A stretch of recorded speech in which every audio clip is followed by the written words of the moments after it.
अस्सलाम वालेकुम क्लास 4। उसके बाद है चाहिए, चाहिए, चा चा चा पता चल रहा है, चे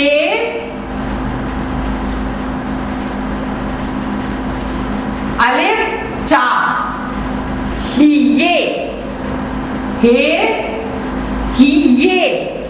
ये यूं करके जब आवाज आती है ना तो समझ जाइए कि बड़ी और बड़ी ये यानी या बड़ी छोटी ये और बड़ी ये मिले, यानी दो ये मिल रही, ये करके जो आवाज आएगी तो इसका मतलब है दो ये मिल रही है।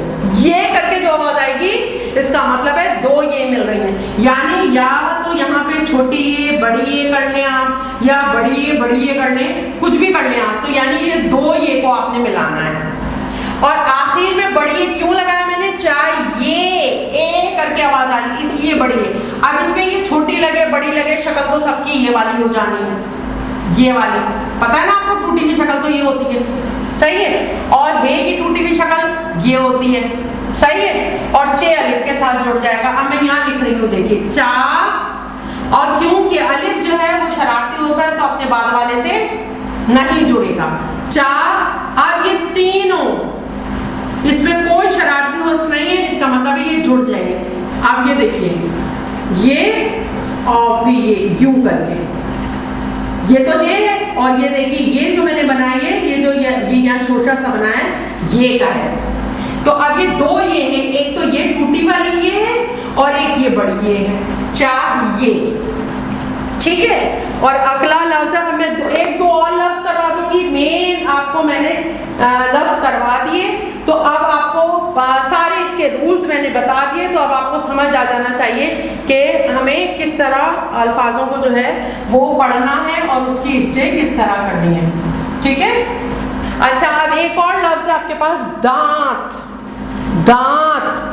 पहले आप इसे सजेस्ट करें, कोई अगर इमला आपको बोल रहा है, फर्ज करें आपने इसे कहीं पढ़ा नहीं, कोई आपको इमला बोल रहा है, तो आप पहले अपने दिमाग में से आप जो है वो सजेस्ट करें कि इसमें कौन कौन से हुर्फ इस्तेमाल हो रहे होंगे। दांत, कहीं नून की आवाज नाक में आ रही है, देखिए दा, ठीक है, दांत यानी नून आ रहा है बीच में, सही है। तो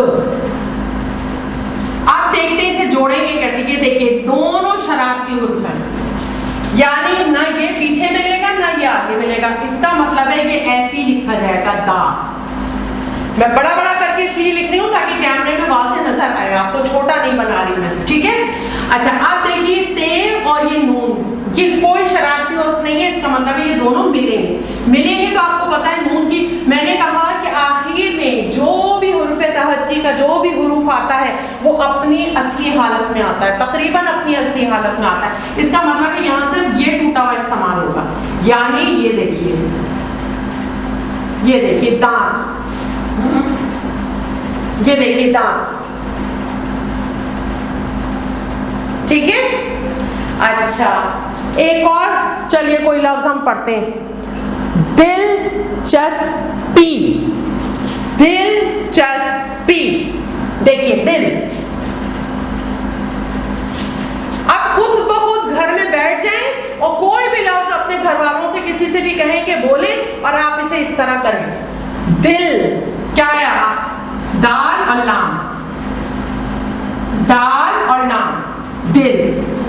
च च यानी च आ रहा है, चस्पी, चस यानी सीन की आवाज आ रही है, फिर है पी। अब हम ये बहुत छोटी क्लासेस में भी करके आए हैं कि मुसव्वते छोटी ए के साथ जब कोई मिलता है तो ई की आवाज आती है, पी, पे और छोटी ए।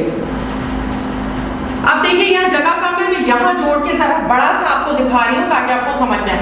आप देखिए दाल जो है यहाँ पे वो आपका शरारती हुर्फ है, शरारती हुर्फ है ये, इसका मतलब है ये अकेला लिखा जाएगा, इसके अलावा और कोई शरारती हुर्फ नहीं है, इसका मतलब है ये सब जुड़ जाएंगे आपस में। अगर हम लाम की टूटी हुई शक्ल देखें तो ये देखिए ऐसे होती है, मैं जरा बड़ा करके बना रही हूँ ताकि कैमरे में आपको समझ में आए, ये देखिए। और चे की टूटी हुई शक्ल ये होती है, और सीन की टूटी हुई शक्ल ये होती है और पे की टूटी हुई शक्ल ये होती है, और क्योंकि ये आखिर में आ रहा है तो ये इसके साथ यूं जुड़ेगा।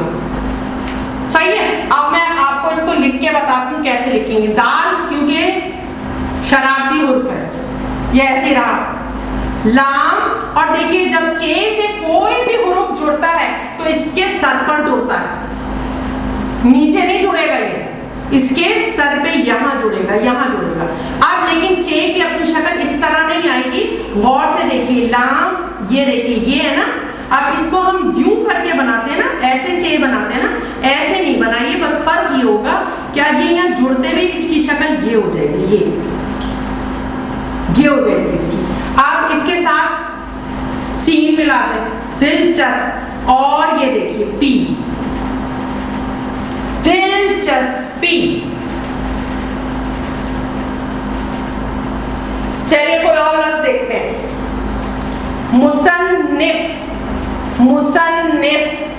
अब देखिए जब आप ये पढ़ रहे होंगे ना तो वहां आपने ध्यान रखना है कि ये स्वाद है, या क्योंकि हम उर्दू में जब बोल रहे होते हैं, आप देखें ये मुसव्वित है, मैंने स्वाद में लिखा है लेकिन इसे पढ़ कैसे रही हूं मैं, मुसव्वित है। कोई जोर नहीं दे रही है, अरबी नहीं पढ़ रहा है कि हम पूरी आवाजें वहीं से निकालें। हम उर्दू बोलते हैं इसलिए हमारे मुंह में बिल्कुल रवानी हुई हुई है उसकी, तो बहुत हल्के से अंदाज में हम बोल देते हैं उसको। तो ये पढ़ते हुए आपने ख्याल रखना है कि यहाँ स्वाद आ रहा है या यहाँ सीन आ रहा है, ठीक है। जैसे अब मैं एक लफ्ज बोल रही हूँ आपसे, मुसन्निफ, मुसन्निफ।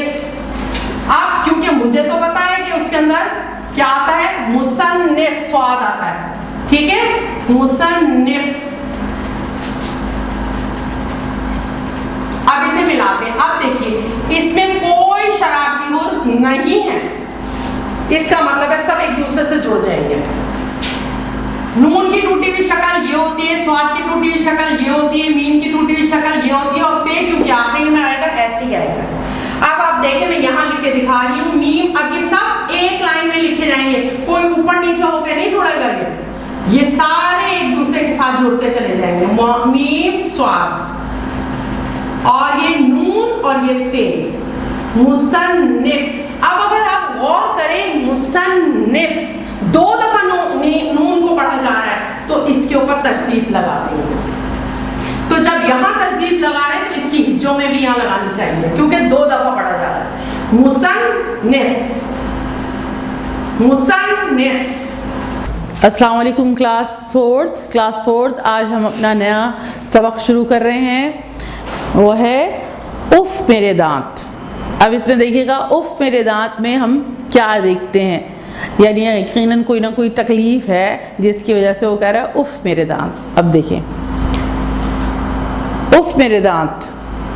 हुज़ूर पाक सल्लल्लाहु अलैहि वसल्लम ने फरमाया मिसवाक करने से मुंह भी साफ़ होता है और रब भी राज़ी होता है। यानी मिसवाक आपने, अभी तो हम लोग ब्रश वगैरह करते हैं, लेकिन जो बेहतरीन चीज़ है वो मिसवाक कहलाती है। मिसवाक से दांत साफ़, अल्लाह ताला हम तौफीक दे हमें भी, मिसवाक से दांत साफ़ करने चाहिए। मिसवाक होती है, आपने नीम का दरख्त देखा होगा तो उसकी छोटी छोटी टहनियाँ जो हैं उसको सुखाकर और उसको छीलकर उससे जो है वो दांत साफ़ किए जाते हैं। इसकी नीम की टहनी से भी किए जाते हैं, पीलू एक और दरख्त है उसकी टहनी से भी किए जाते हैं। तो इससे दांत साफ़ करने का जो है हुज़ूर पाक ने बताया है कि उससे दांत साफ़ किया कर हुक्म दिया है। और ये मिसवाक करने से दांत भी साफ़ और अच्छे हो जाते हैं, मज़बूत भी होते हैं और पेट भी दुरुस्त रहता है, क्योंकि उसका जब हम दांत साफ़ कर रहे होते हैं तो उसका जो लुआब बनता है हमारे मुँह में, वो जब हमारे पेट में जाता है तो वो भी हमारे लिए बहुत फ़ायदेमंद है। तो दांत साफ़ करना बहुत ज़्यादा क्या है, ज़रूरी है। और जो मिसवाक करते हैं तो अल्लाह ताला भी उनसे राज़ी होते हैं। इतनी बेहतरीन होती है मिसवाक। पास से घरों में जो बड़े बूढ़े होंगे ना, जिनके दादा दादी वगैरह बाज़ वक़्त वो लोग इस्तेमाल करते हैं, हम सबको वैसे मिसवाक इस्तेमाल करनी चाहिए, वो ज़्यादा फ़ायदेमंद है। बहरहाल आगे चलते हैं। पहला मंज़र इसमें बिल्कुल ड्रामे की तरह बताया है, यानी जैसे आप ड्रामा या कोई इस तरह की कहानी देखते हैं ना कि एक शख्स ने जुमला बोला फिर दूसरा शख्स जवाब दे रहा होता है, तो इस तरह ये जो है वो आपकी कहानी बनी हुई है। पहले मंजर में क्या है, अम्मी, बेटा आओ नाश्ता कर लो। उमर, अच्छा अम्मी। अम्मी, बेटा आपने दांत साफ किए? उमर, नहीं अम्मी, नाश्ते के बाद कर लूँगा। अम्मी, दांत साफ करना ज़रूरी है, इन्हें वक्त पर साफ करना चाहिए, नाश्ते के बाद। अम्मी, बेटा आपने दांत साफ कर लिए? अब नाश्ता कर लिया उसने, फिर दोबारा अम्मी ने पूछा दांत साफ कर लिए या नहीं? उमर, अम्मी अब तो स्कूल के लिए देर हो रही है, मैं वापस आके कर लूँगा, अल्लाह हाफिज़। अब उसने दांत साफ किए नहीं, पहले नाश्ते से पहले क्या कह रहा था, अम्मी नाश्ता करके कर लूँगा। अब उसके बाद नाश्ते के बाद अम्मी ने पूछा कि दांत साफ किए? अभी तो मुझे देर हो रही है, मैं स्कूल जा रहा हूँ। अब देखिए ना, दांत साफ नहीं किए उसने, और वो कहाँ चला गया, स्कूल चला गया। स्कूल से आकर उमर ने खाना खाया और सोने चला गया। अब भी दांत साफ नहीं किए और खाना खाया और सोने चला गया। दूसरा मंजर, यानी अब दूसरा जो है वो मंजर क्या है, उमर शाम को उठा तो उसके दांत में बहुत दर्द था। अब देखें, नाश्ते से पहले भी दांत साफ नहीं किए, नाश्ते के बाद भी दांत साफ नहीं किए, आके सो गया और फिर भी दांत साफ नहीं किए, खाना पीना खा के फिर सो गया। अब वो गंदे दांत हो रहे थे उसके। उमर शाम को उठा तो उसके दांत में बहुत दर्द था। अब्बू उसे डॉक्टर के पास लेकर गए। डॉक्टर ने दांत देखे और पूछा, डॉक्टर बेटा आपके कौन से दांत में दर्द है? उमर, जी डॉक्टर साहब, ये ऊपर वाला दाएं तरफ का। ऊपर वाला दाएं तरफ का, दाएं का कौन सा होता है, सीधे हाथ की तरफ का। डॉक्टर, बेटा आपके दांत तो बहुत पीले हो रहे हैं, आप शायद पाबंदी से दांत साफ नहीं करते, इसलिए आपके दांतों में कीड़ा लगना शुरू हो गया है। अब वो जाहिर है, दांत जब साफ करते ही नहीं है तो दांत क्या होने लगे, पीले होने लगे। अब जब दांत पीले होने लगे तो उसमें फिर उसके बाद क्या होता है, एक पीलाहट की तह आ जाती है। फिर उसके बाद क्या होता है, वो जब तह बढ़ती है तो वो ज़ाहिर सब बैक्टीरिया, सब जर्म्स सारे उसमें जाके बैठ जाते हैं और फिर वो दांत में कीड़ा लगना शुरू हो जाता है। तो उन्होंने कहा आपके दांत पहले से बहुत पीले हो रहे हैं और अब दांत में कीड़ा लगना शुरू हो गया है। उमर ने डरते हुए पूछा, डॉक्टर साहब अब क्या होगा? डॉक्टर, बेटा अभी तो मैं मशीन से आपके दांत साफ कर देता हूँ, लेकिन आइंदा आप पाबंदी से सुबह शाम दांत साफ किया करें। उमर बहुत डर गया था, इसने पूछा, डॉक्टर साहब क्या कीड़ा मुझे काटेगा? अब दांत में कीड़ा तो उसको खौफ होने लगा, डॉक्टर साहब क्या कीड़ा मुझे काटेगा? डॉक्टर, नहीं बेटा, कीड़ा दांत को खराब कर देता है, काटता नहीं, लेकिन अगर आप हर खाने के बाद दांत साफ रखेंगे तो आपके दूसरे दांत खराब नहीं होंगे। टॉफ़ियों और मीठी चीज़ों से भी दांत खराब हो जाते हैं।